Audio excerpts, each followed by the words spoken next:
Bom dia, amados irmãos e irmãs. Nossa gratidão pela sua companhia todas as segundas, quartas e sexta, ouvindo e assistindo Cartas de Deus. Hoje eu quero refletir com os irmãos sobre o seguinte tema: a postura da igreja em meio às turbulências da vida. O assunto da porção que nós acabamos de ler, Paulo fala como a igreja deve usar a armadura de Deus no confronto com as forças espirituais do mal nas regiões celestes. Esse é o assunto desses versículos que nós acabamos de ler. Paulo também adverte qual deve ser a luta da igreja aqui na terra enquanto Jesus não vem. Nossa luta não se dá no campo humano, disse o apóstolo Paulo. Primeiro, porque nós não lutamos contra a carne e não lutamos contra sangue, no que diz respeito às pessoas. Não confieis nos príncipes nem nos filhos dos homens em quem não há salvação, diz a santa palavra de Deus no Salmo de número 146, versículo 3. A postura da igreja não é confiar nos governantes, apostar todas as fichas nele. Não é a postura da igreja. A postura da igreja está registrada no Novo Testamento, através do apóstolo Paulo, quando ele diz que nós devemos respeitar as autoridades, porque elas foram colocadas por Deus para governar o povo, a nação. Elas foram constituídas por Deus. E a postura da igreja é orar pelos governantes. Então nós devemos orar nesse momento de crise, nesse momento tão difícil que nós estamos vivendo como povo brasileiro, é orar pelos nossos governantes, para que Deus dê sabedoria a eles e como eles devem resolver essas questões tão adversas, tão difíceis nesse momento do isolamento social. Tudo provocado por esse vírus tão mortal e tão perigoso que assola o nosso país. Paulo fala sobre a nossa luta. Qual é a luta da igreja? Paulo fala que a nossa luta é contra as ciladas do diabo, as ciladas de Satanás. Então, nós sabemos perfeitamente quem é o diabo. O diabo é um ser espiritual, inteligente, sagaz, covarde, homicida, mentiroso e ladrão.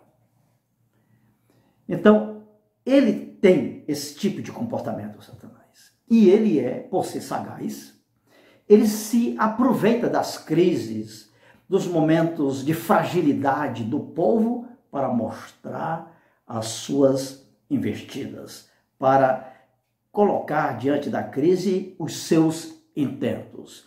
Então, a igreja ela tem inteligência espiritual. Cabe à igreja, nesse momento, procurar detectar quais são as ciladas de Satanás e quais são as suas artimanhas, seus truques, suas armadilhas nesse momento de crise, né? Qual é a participação dele? Primeiro, o diabo não criou o coronavírus. O diabo não é responsável por essa crise. Não foi ele que determinou o isolamento social. De maneira nenhuma. Cabe à igreja, porque tem inteligência espiritual, perceber no meio da crise que nós estamos vivendo quais são as suas ciladas, seus truques, suas armadilhas e suas estratégias, se aproveitando da fragilidade do povo brasileiro e do sofrimento que a igreja também passa nesse momento. Então, ele é sagaz. A igreja precisa entender quais são as ciladas de Satanás nessa crise. Aí sim, primeiro, ele procura desfocalizar a igreja da sua missão de ser e de fazer discípulo. Isso ele está no meio dessa estratégia. Provocar discussões no meio do povo de Deus. Como ele tem levado vantagem nessa área. Tem tantos irmãos discutindo o vírus numa perspectiva política que não é fácil, né? Promovendo desunião no meio do povo de Deus. Isso são ciladas do nosso maior adversário, Satanás. O pior, nós temos muitos líderes, muitos pastores envolvidos demais com essa crise do coronavírus, ao ponto de ficar defendendo, levantando bandeiras partidárias nesse momento. Esse não é o nosso papel como líderes espirituais do povo de Deus e pastores. A nossa postura é incentivar o rebanho ao jejum, à oração, pelas nossas autoridades, pelos nossos governantes. Se eles tomarem decisões erradas, eles terão que pagar diante do Senhor. O Senhor há de cobrar deles. Por isso, a nossa oração é que Deus use de justiça para com os governantes pelas suas decisões certas ou decisões erradas. Essa deve ser a nossa postura como igreja. E atenção por uma palavra que eu vou dizer agora. Nós não estamos em crise. Nós estamos em Cristo Jesus. Aquele que está em Cristo é uma nova criatura. As coisas velhas passaram e eis que tudo se fez novo. O apóstolo Paulo, em 1 Coríntios capítulo 2, falando sobre a ação do Espírito Santo, ele finaliza o capítulo dizendo que nós temos que ter a mente de Cristo. Então, a nossa mentalidade deve ser cristã nesses momentos adversos, nesses momentos de crise. Precisamos buscar orientação na Santa Palavra de Deus para termos um diagnóstico tranquilo, mais calmo da situação em que nós estamos vivendo como igreja. Então o apóstolo Paulo nos orienta que nós devemos usar da armadura de Deus, a armadura é de Deus, para que possamos vencer as artimanhas de Satanás que, por ser covarde, mentiroso e aproveitador, está se aproveitando realmente dessa crise para fazer das dele, principalmente no meio do povo de Deus, promovendo a discórdia, promovendo a desunião, quebrando a unidade do corpo de Cristo Jesus e desfocalizando a igreja da sua missão de ser e de fazer discípulo. A isso nós precisamos estar de olhos bem atentos quanto a essas estratégias do diabo se aproveitando dessa crise para desfocalizar a missão da igreja. Então Deus nos chama a atenção disso. Qual deve ser as nossas armas contra essas estratégias de Satanás que acabei de falar agora, se aproveitando dessa crise? É muito fácil. O apóstolo Paulo nos dá pelo menos 6 armas que fazem parte da armadura de Deus e como vencer o nosso maior adversário. 5 armas são armas de defesa. Então nós vamos estudar as 5 primeiras armas de defesa, porque a 6ª arma, nós já sabemos, é a espada do Espírito, que é a santa palavra de Deus. Então vamos estudar agora como a gente deve se apropriar dessas armas na nossa luta, no nosso confronto contra o nosso maior adversário. Então ele fala, cingindo-vos com a verdade. O que eu aprendo quando Paulo fala sobre essa arma de defesa? Cingindo-vos com a verdade. Ora, tem muitos fake news, muitas mentiras no meio desse processo de crise. Satanás se aproveita disso para mentir para as pessoas. Mas nós cristãos estamos cingidos, amarrados, presos à verdade. Jesus disse no capítulo 14, versículo 6, eu sou o caminho, a verdade e a vida. Ninguém vai ao Pai senão por mim. A última palavra sobre essa crise é a palavra de Cristo, que é a nossa única verdade. E conhecereis a verdade, e a verdade vos libertará, diz João 8:32. João 8:32. Então, a segunda arma de defesa contra o nosso maior adversário. Paulo disse, vestindo-vos da couraça da justiça, após sermos justificados pela obra expiatória de Cristo no Calvário, nós estamos totalmente conscientes que a salvação não se perde. Ela está garantida pela obra expiatória e vicária de Cristo no Calvário e a ressurreição dele vencendo a morte. Então, não tem para ninguém no que diz respeito à nossa salvação. Nós precisamos nos vestir da couraça, estarmos presos, amarrados a essa verdade.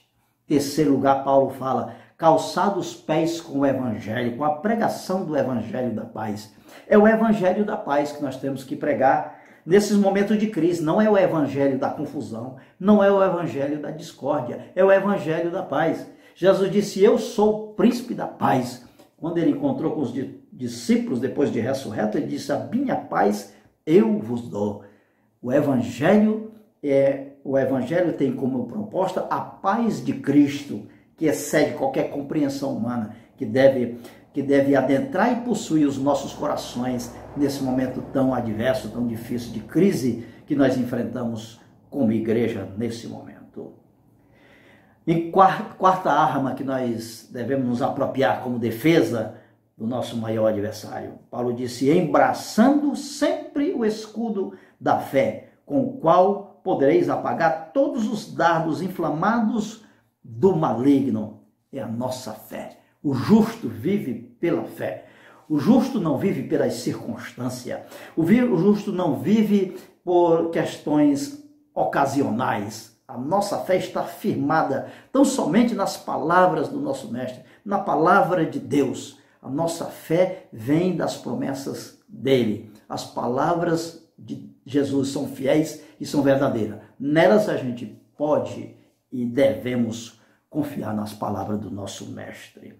Sabe quais são os dardos inflamados do maligno? Os dardos inflamados do maligno são as más notícias que todo dia saem nessa televisão, muitas notícias erradas, e fica querendo confundir a cabeça de muitos irmãos e da igreja. São as distorções da verdade, são os dardos inflamados do maligno. Ele quer promover uma visão errada da crise, que a igreja não saiba ler essa crise. A crise é fácil de entender. A crise ela tem um lado profético. Em uma das pregações de Jesus, ele disse: no mundo tereis aflições. Não tem bom, nós estamos como igreja, até a volta de Jesus, nós vamos experimentar muitas aflições, muitas turbulências, muitas crises. A igreja precisa estar sempre preparada para esses momentos adversos na caminhada da própria igreja em si, né? Quinto lugar, ele disse: tomai também o capacete da salvação. O que eu aprendo quando Paulo fala sobre o capacete da salvação? Capacete é uma proteção contra a cabeça, né? Um lugar fatal na guerra, né? Então, Paulo está dizendo: eu sei em quem eu tenho crido e estou bem certo que ele é poderoso para guardar o meu depósito até o dia final. Então, nós temos que ter a cabeça feita no Evangelho, a cabeça feita nos princípios da Santa Palavra de Deus. Ninguém pode tirar a verdade que é Cristo da nossa mente. Temos que viver com esse capacete da salvação, protegidos totalmente a nossa mente cativa aos ensinamentos da Palavra de Deus. Como Lutero, da Reforma, disse para o Papa naquele momento da investigação: eu tenho a minha mente cativa à Santa Palavra de Deus. Que sejamos assim, tenhamos essa postura. E a sexta arma é a arma de ataque.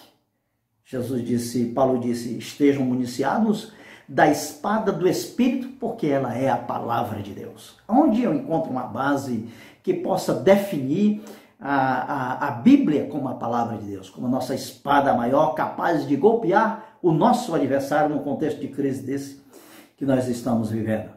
O livro de Hebreus, capítulo 4, versículo 12, diz: a palavra de Deus é viva e eficaz, mais cortante que qualquer espada de dois gumes, e penetra até o ponto de dividir alma e espírito, juntas e medulas, e é apta para discernir os pensamentos e os propósitos do coração.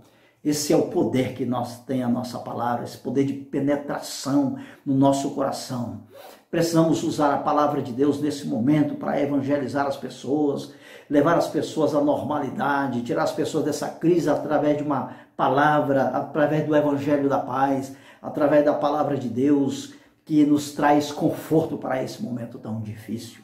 Lâmpada para os meus pés é a tua palavra e luz para os meus caminhos. São nos momentos mais difíceis da vida que nós precisamos buscar orientação na palavra de Deus. Jesus disse: errais não conhecendo as Escrituras nem o poder de Deus. Jesus disse mais: examinai as Escrituras, porque julgais ter nelas a vida eterna. Elas testificam de mim.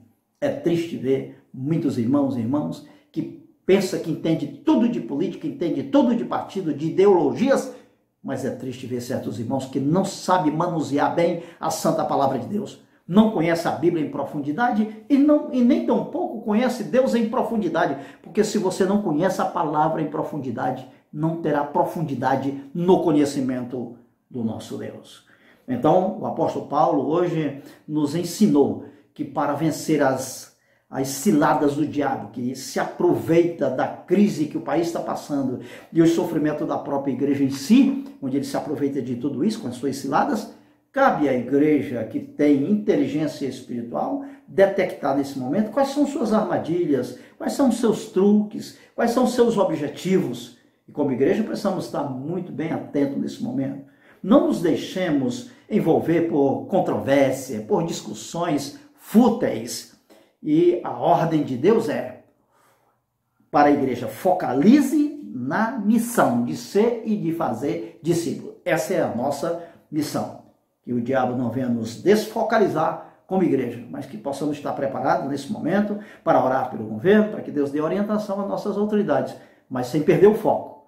Nosso foco maior é ir por todo mundo, pregar o evangelho a toda criatura e fazer discípulos de todas as nações. Se não agirmos assim, nós estamos fora do nosso foco e fora da nossa missão.